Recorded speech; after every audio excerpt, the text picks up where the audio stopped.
Greetings and welcome to 7 Certified Peer Specialist YouTube channel. By the grace of God, I am back with another video sharing best practices addressing addiction and mental health. So today we'll start with the 5-stage recovery process. Okay, so we are going to get this out of the way. We don't really need that and proceed. So this is the 5-stage recovery process. Impact of illness is stage 1. Life is limited is stage 2. Change is possible is the 3rd stage. The 4th stage is commitment to change. And then the last stage of the recovery process, action to change, is the 5th stage. Now, each stage has areas that describes it, tells you about the symptoms, what the person is going through, the danger at that stage, and the role of services. So, it is very important that you learn each of these stages, okay, and what you're going through. So, we're going to do one at a time, and you will be able to see these others. Come back to the video, pause if you want to read through yourself, but I'm going to do a video for each stage. So, each stage is represented with a picture. The picture describes what that person is going through. So for the first stage, it is called impact of illness. Impact of illness. This is a result of trauma, represented by the picture of a vase being shattered by a hammer. What is happening is going to completely shatter. It is destroyed. This being a person, you can see there will be some pain here. Mental scarring, physical scarring, whatever it is, assault, abuse, okay, an accident, car accident, military service, um, incident at the hospital. You're a healthcare professional and you get attacked by a client, a patient. Impact of illness, trauma. At this first stage, the person is overwhelmed. They're overwhelmed, okay? And they're overwhelmed by what? The disabling power of the illness. We're going to get into that on a separate video, but it is the common denominator of each of these stages, okay? So that is going to be a separate video after we go through the stages, and you're going to understand why that I'm going to wait. So let's move on with impact of illness. Now the person is overwhelmed. So I went to the dictionary so I can give you a better picture of what is being overwhelmed. Okay, when someone is overwhelmed, and what they did, they had synonyms, antonyms, whatever. Um, Please excuse my allergies. It's allergy seasons. I'm getting duct work done and new furnaces, so we better improve air conditioner. Anyway, God is good. To be overwhelmed mean that to flood over and submerge. They're giving you descriptions of what overwhelm is, but you imagine physically and mentally engulfed waves, to overcome utterly as by physical or emotional force, overpower, to turn over, upset. So when you are overwhelmed, it's a flood of feelings, anxiety. It's a flood of hopelessness, depression. It's a flood of confusion, um, going in and out of realities. So when that person is walking down that street and it's dark, and then suddenly something they don't know, it's they're overtaken. Now they're on the ground. Everything is being splattered. They may have the purse, they may have not, but phone, and they feel an immense pain to their head.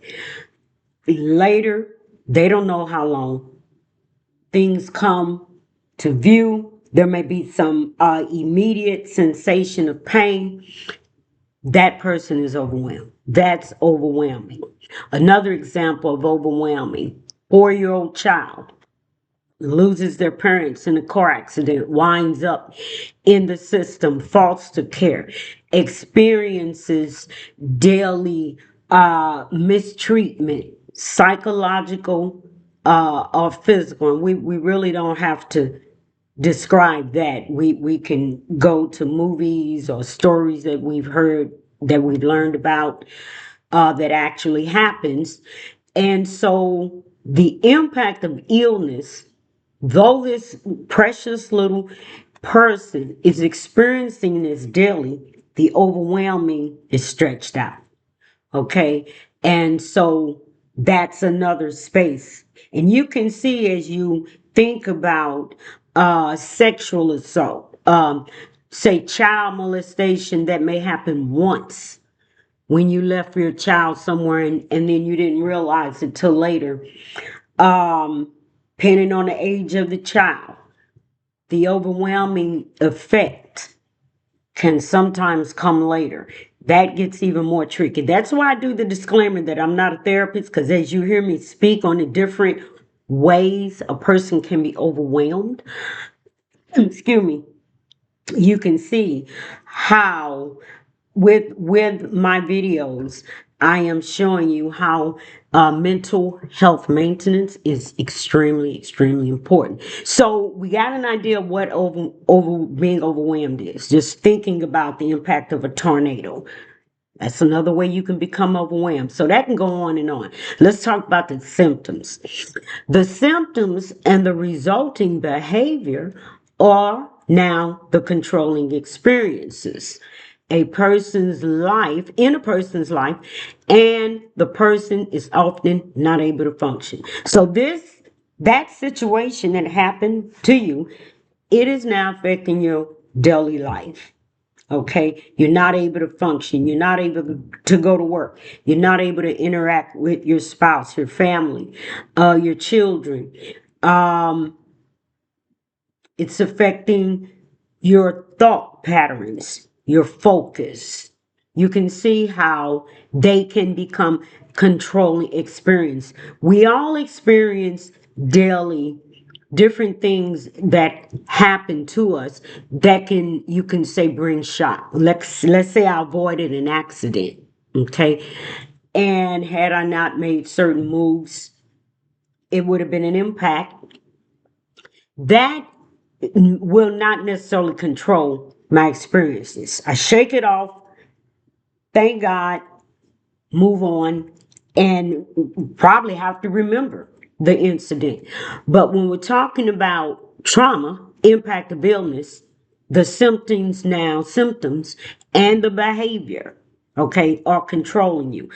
Let's go back to the molestation, because I saw a movie like this. And let's say in response, that person now became very sexually promiscuous. I think I'm using the word right.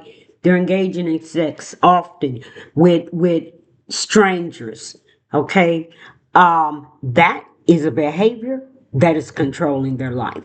So, or they can go to the complete opposite.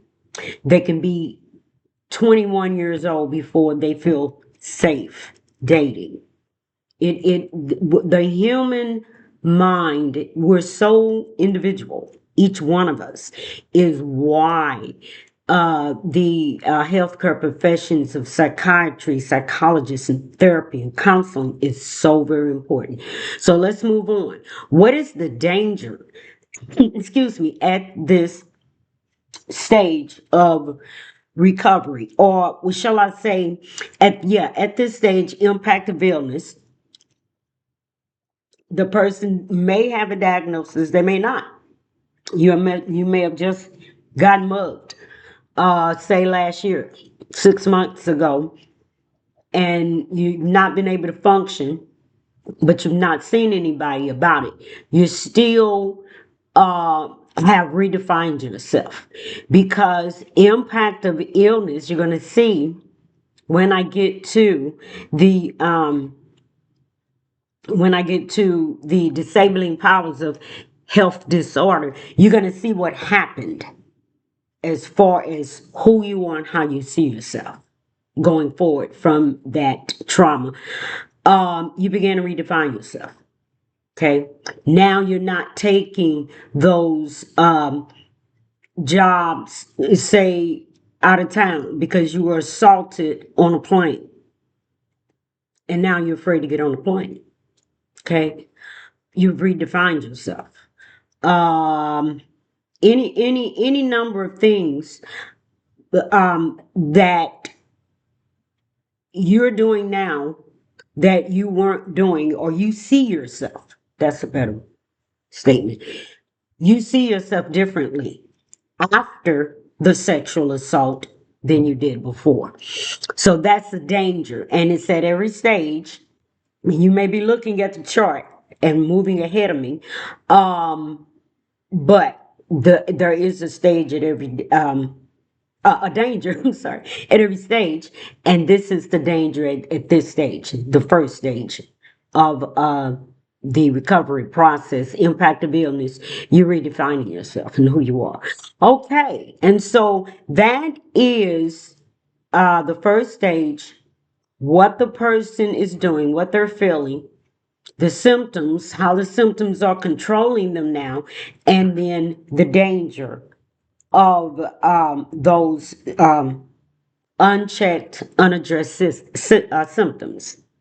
So, my role, or peer specialist, a peer support role at a hospital, an organization, outreach, independent, is to decrease. Now, here it says decrease the emotional distress by reducing the symptoms and communicating that there is life after diagnosis. But I say the role of services of the peer specialist here is to assist you in decreasing. Okay, so that is, you can say semantics or etymology or whatever, but it's very important to let you know I'm not doing it.